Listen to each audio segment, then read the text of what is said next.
If you find that you sometimes put so much energy into looking after other people that you never get time to look after yourself, then this series of conversations is to help you. In this conversation, Valerie and I are going to be talking about self-care, why it matters, what it is, and with some tips to help you implement it in your life. But before we start, just by way of introduction, my name's Andrew Kane. I'm a therapist and coach, and particularly interested in helping kind, caring people be just as kind and caring to themselves as they are to others. And Valerie, if you want to say hello. Hi, so my name is Valerie Hartwich, and I am a yoga teacher and a psychosomatic therapist. And like you, Andrew, I've always, from the very start of doing what I'm doing, I was interested in how do I strike the balance between taking care of other people and taking care of myself. So I'm interested in basically empowering other people to also strike that balance. Because I believe that in order to enjoy what I'm doing, in order to be as good and professional and efficient as possible for the people that I am involved with, I need to be in an overall good state as much as I can do something about it. And I also think it's part of my responsibility as somebody in a caring position. And I just have the right to it because I want to have a good life. Yeah, and sometimes there's a tendency, particularly in caring professions, to like kind of a martyr syndrome, isn't there? Of like self-sacrifice, always putting other people first, yeah. Feeling that like that's a good thing, but that eventually, of course, can mean that you're not serving others as well as you might, and also it's no fun, and you know it's okay to be caring and be happy at the same time. You're allowed to do both, apparently, aren't you? Absolutely. So shall we just give people an idea of how we're going to navigate this conversation? Yeah. So we're going to talk in three parts about like why self-care matters, and then second, what exactly we mean by self-care, and some ways in which you can spot it and notice what's a kind of a false self-care, and find things that are truly nourishing for you. And then lastly, some tips on how you can actually put it into practice in your life, so it's not just like a good idea, like, oh yeah, I should probably take care of myself, but it's actually something that you're doing. Exactly. You want to kick it off, Valerie, with some ideas about why self-care matters? Yeah. Absolutely. Yeah. So I think, as I've mentioned before, I think self-care for me is first and foremost, actually the reason why I've come to doing what I do for a profession is because getting a massage regularly, doing yoga regularly feels good to me. It's like my maintenance. It's my maintenance. It's a way to take care of myself physically, emotionally, and mentally. It's a way to engage myself, to have like a moment that is just for me, where I can enter in a conversation with myself and acknowledge what it is that I need, where I'm at, what's going on with myself, and then shift stuff if they can be shifted, which is not always the case. And so I've come to do that, to that profession, because I love it. So it's good for me to remember that I've come to it because I love it, because if I remember that I love it, I'll practice it.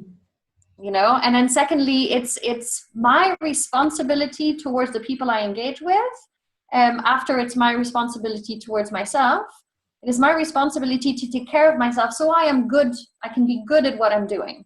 And I think one thing that is very often overlooked is that self-care allows you to know what it is that you need. It allows you to know where you're imbalanced.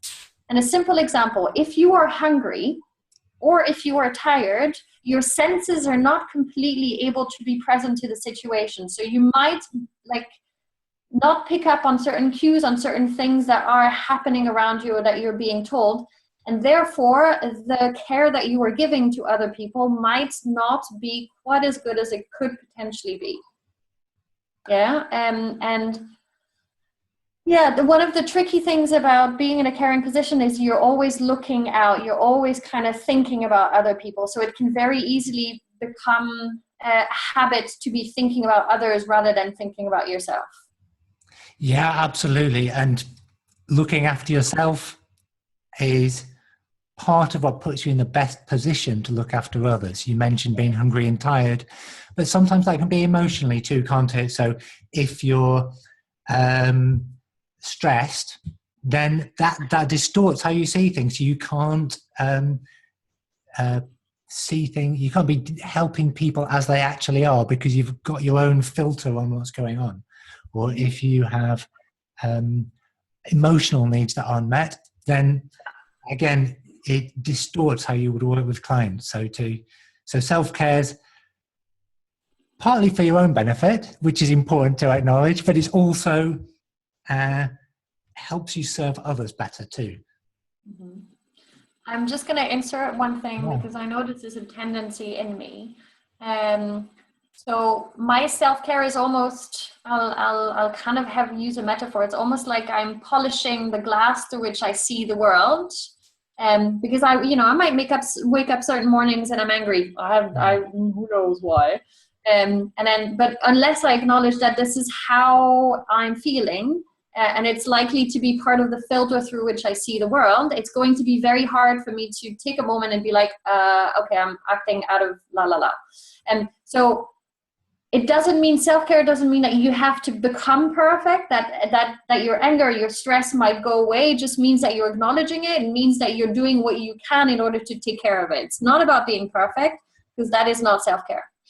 Yeah, absolutely. And when you can acknowledge it, then you're not going to blame someone else for it. You're just going to go, I'm in a bad mood today, rather than that driver cut me up and he shouldn't have done that. Exactly. Yeah. So let's move on. Sorry.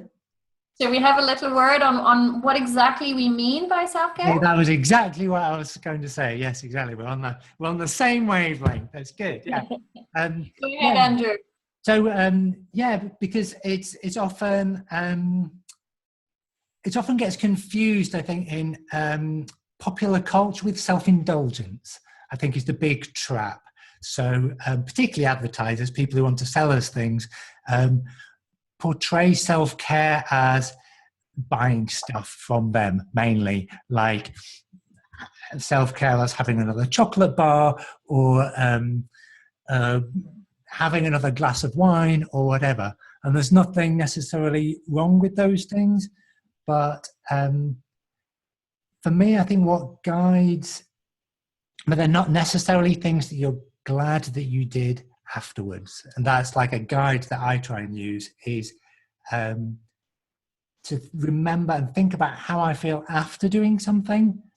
Do I feel more nourished? Do I feel better in myself having done it than if I hadn't done it? So, for example, if I know that exercise is really important to me, but before I go out for a run or do a video at home, I don't honestly always feel like it, but I just know that when I've finished it, then I'll feel good about myself. And that's the difference for me, and the difference between like self-care and self-indulgence. So I think it's good to demystify or take apart what is often understood as self-care. For me, the thing that really distinguishes self-care is about connecting to yourself. It's about having a moment to be completely frank about the states that you are in body, in mind, and in emotion, and to then be able to take the action that you are able to take in order to address the needs that might be present, address the imbalances that might be present, address the occasionally difficulties that might be present. Right? Self-care is about having a moment to, first and foremost, take yourself out of the world, whether it's for 5 seconds or half a day or whatever, and be like, this is how I'm doing right now. Check. And this is what's going on. Okay, maybe I should bring some of this in. Maybe I should do this. Maybe I should sleep. Some of it is very simple things, and some of it is more all-encompassing, more kind of gradual discipline over a long period of time practices. So first and foremost, self-care is about taking the time out to figure out how you're doing and then doing something about it. I like that. Figure out how you are and then do something about it. I like that.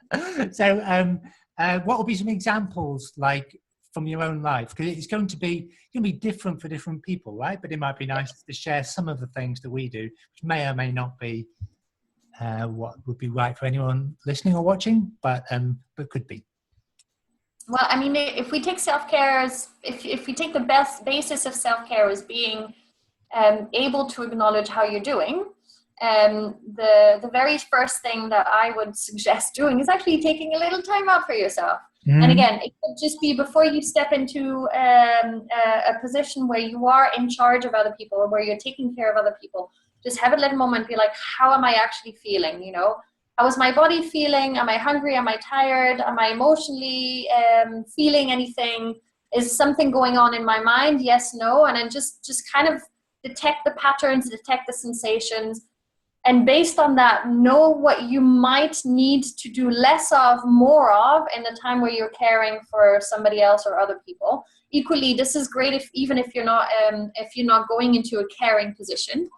That would be the first thing that I say. And then for me, it's been really important to have regular practices that help me to kind of generally keep track of the fluctuations of my body, of my mind, and my emotions, and have that little time to like reset before the world demands my attention, to like be able to just be with me. So I have a morning practice of meditation. I have a morning practice of rituals where I focus on the qualities and the values that are important for me, that I want to nourish within myself, for myself, and in my community. And I equally have that same practice in evening, where I will be able to kind of look back on my day, give my thanks, but also look at the things like, well, maybe I could learn from this.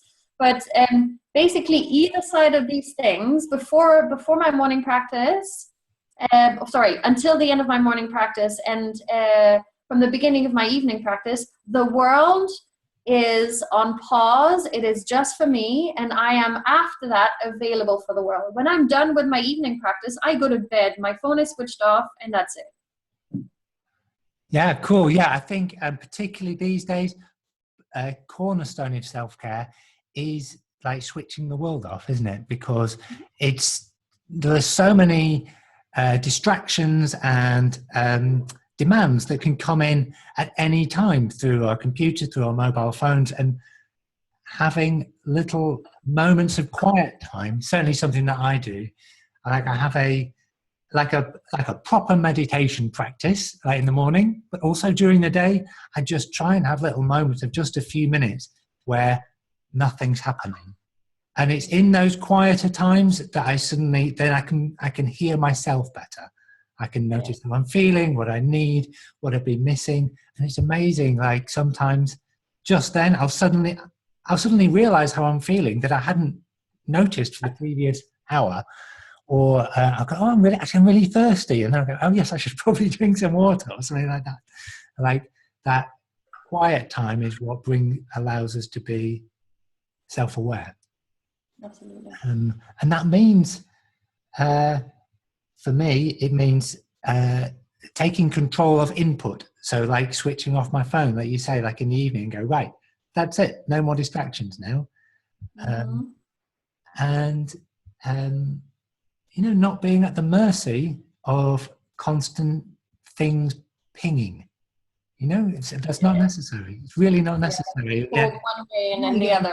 It's like there could be Facebook pinging, or your emails coming in, or text messages. You could have that all day until you go, you know what?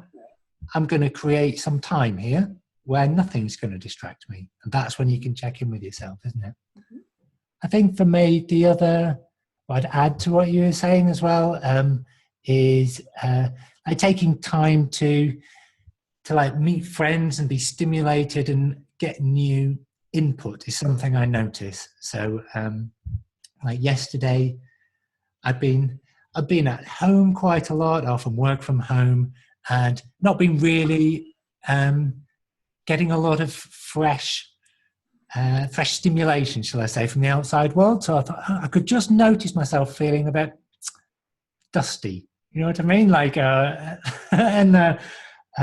so I thought, okay, yeah, I should go to this really interesting yoga class that's on in Brighton, and that's what made me go out. And I could really tell afterwards, oh yeah, I'm so glad I did that. It really helped me, and that's always always the sign for me is how do I feel after? Am I glad I've done that? If so, that's the sign that that's something that I need in my life. I'm going to add two things to that, Okay. and I'm going to try to be concise, because I think they're important things to say, and the more I dilute them, the more difficult they are going to be to grasp. So the first thing that I would say, bouncing off on what you said, how do I feel afterwards? So just like it's important to notice how you feel afterwards after doing things that are nourishing or good, it's equally a good idea to maybe, and for some people it's going to be journaling, actually writing things down, to actually keep track of how you feel after being in those caring positions, or in those caring situations. How do I feel? Literally, how do I feel in my body? How do I feel emotionally? How do I feel mentally? And kind of keep a little track of that, because you might also notice patterns that are going on, and that's going to help you to know what might need to be addressed. So that's one thing. And then secondly, when we are kids, we are super aware of how we feel. We're super aware of what we need, and we're very present. We're like in the moment. So we engage with what comes to us, and we're very, very clear about what we want, what we don't want. And what happens when we get older is that so many things happen in our lives, so many things take space and time, that we tend to no longer make time for the things that we really love doing, that really filled us up with like this, this is great kind of feeling that we had when we were kids. And so maybe it's a good idea to like ponder over those things that make you feel that way, and then carve out some time, maybe once a month, to just carve out some time to engage with those things. Yeah. For me, yeah, that's wonderful, by the way. And just to kind of finish off, I wonder what tips we can come up with for, like, because it's often quite easy to think, oh yes, I should probably look after myself more, but then sometimes it doesn't happen, right? It just stays as a good intention. Like tips for actually helping people implement it in their lives. Take a moment. Generally in the morning, will be one thing that you do standard every morning, whether it's brushing your teeth, whether it's having a shower, whether it's sitting down to have your cup of tea, or whatever else it is. Because you are going to do that thing every single morning. This is a great moment to use as your meditation practice, as you're checking in, how am I doing? Before you switch on your phone. You do it every morning, so it's a great thing to hook onto. So that's a great way to like very practically start to implement self-care. Yeah, and one that I quite like doing is there are actually lots of little moments of the day which could be quiet time. You're waiting for a train, you're standing at the checkout in a supermarket, you're driving and you're in a queue. There's like 30-second loads of these little 30-second automatic pauses. Yes. And we tend to fill them up by going onto our phones or looking at, I don't know, what's in our shopping basket, or listening to news on the radio. But they're all great opportunities to just go, okay, let's just check in. How am I? How am I doing? What do I need? And what can I do about it? The other two very simple self-care tips, I would say: drink water on a regular basis. I have a bottle that has a certain size, and so I know how much there is in it, so I can very easily tell whether or not I've drank my 1.5 liters, 2 liters per day. I've got the same system, because I've got a big jug. I'm about there now, about that much. And then the obviously, I'm going to say this as a yoga teacher, take a little moment to stretch, and your stretch could look however it looks. It doesn't matter if it's pretty or not, but your body is your body is the animal part of you as a human being. Your body needs to stretch. If you look at animals, they do on a regular basis. Your body needs that just as much. Yeah. So in a way, don't listen to us, like pay attention to yourself. Is that what we're saying? I think that's what we're saying. Like, it's noticing what's working for you. There's not one set thing that is for any one person, but what does matter is paying attention to yourself, listening, having that self-awareness, like through the day, what's going on and what can I do about it, as you said as before. Exactly. Yeah. Andrew, if people are interested in finding out more about you, how can they do that? They can check me out at my website, which is my name, Andrew Cain, CAIN.co.uk, and say hello to me there, and the links off to various other things that I do. And how about you, Valerie? Well, people can look me up on www.resonanceexperience.com, resonant experience in one word. So my name is Valerie Hartwich, and for yoga teachers who are really keen on developing self-care and finding a group that they can use to like really process and reflect on their work, they can also look up FAIR, F-A-I-R, Yoga Institute. So the FAIR Yoga Institute.care. .care. .care. Yeah, what a lovely name. Yeah, that's brilliant. Mm-hmm. Well, I hope that's been helpful to anyone who's watching. And thank you very much, Valerie. You look like you want to add something. Yeah, I've just said something silly. So our website is called the Fair Yoga Institute, but however, the website is www.fyi.care. FYI.care. Okay. Yes. Yeah. So we'll put a link underneath the video, so you just click on whatever that is. So listen, I hope that's been helpful for anyone listening. Thank you very much, Valerie. Thank you, Andrew. Yeah, it's been great. Take care. Bye. Bye.